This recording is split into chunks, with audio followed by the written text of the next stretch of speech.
guys, welcome to episode 5. Here we're going to work on the arms, the cape, and the rope. So I was thinking a bit about what body type this character would be, and thinking about the way a thief would operate, a heroic thief would operate in Relicblade.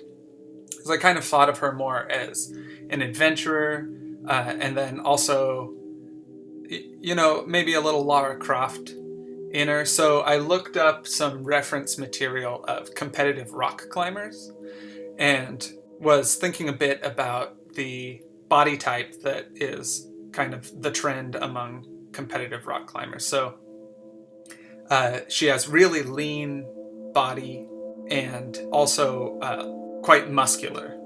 So going into the arms and shoulders and the latissimus dorsi and along her back muscles, really thinking about her being lean and strong and basing it on the competitive rock climbers that I was able to look up on Google. Now, you may remember from one of the earlier episodes I was talking a bit about using bone points as navigation points. And, you can build and think about when you're drawing anatomy, you can build based on the muscle groups, but muscles by their design contract and move. So if you can base your measurements on places where bone is visible, like particularly on the elbow, and at the very top of the shoulder, you can see some of the scapula and collarbone.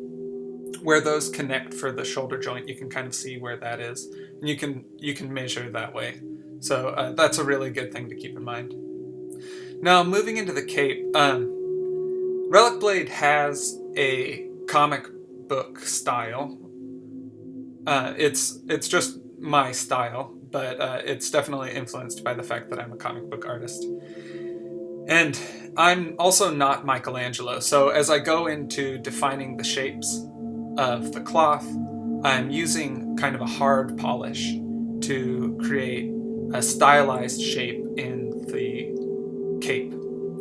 I'm pretty happy with how this cape turned out, and again, it's going to be really bulky and thick compared to what you would imagine cloth should be. But when it's shrunk down and once it's printed, the cape has to have structural integrity, so I can't make it cloth thin, and it would look really bad if it was very thin. So I think this is going to be a good size and width for the cape.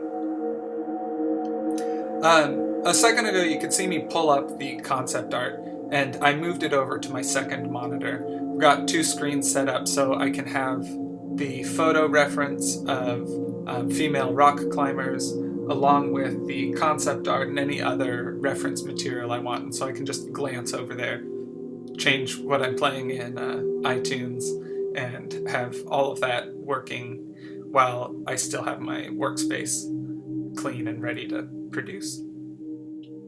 So the cloth is really a similar method as dealing with the hair, where I did the major forms and then cut in.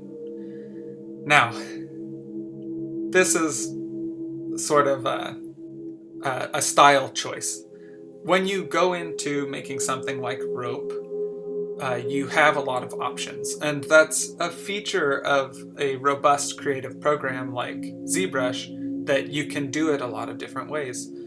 Relicblade has a hand-drawn aesthetic, and that is a deliberate choice by me that fits my personality and fits what I want for the game. And so that means when I'm going into doing the rope, rather than creating strands and laying them out in a very mechanical way, I'm building them up more the way I would draw it. So, I'm cutting in and bulking out and drawing and remeshing and drawing, and it's sort of a messy way to do it, but the result is stylistically appropriate for Relicblade.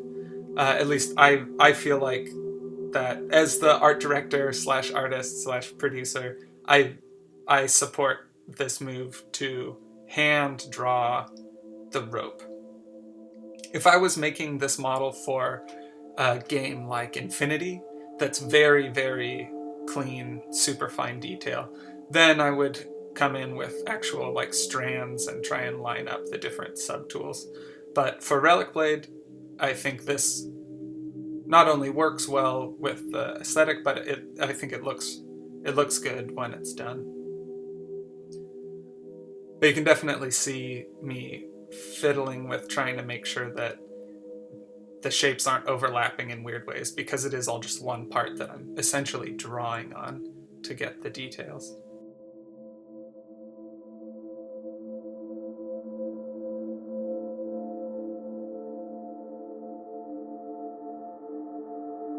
So the workflow is really similar to what I've been doing so far, where I'm using clay buildup or other move tools to create the movement and shape and the underlying structure, and then coming in with dam standard or orb cracks to cut in the detail.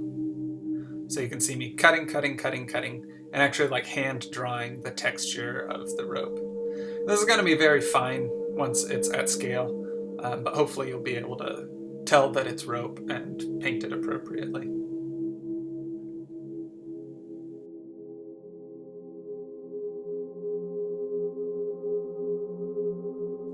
The last thing, I noticed that over this shoulder the cape doesn't quite fit perfectly, so I cut in there and redefine that.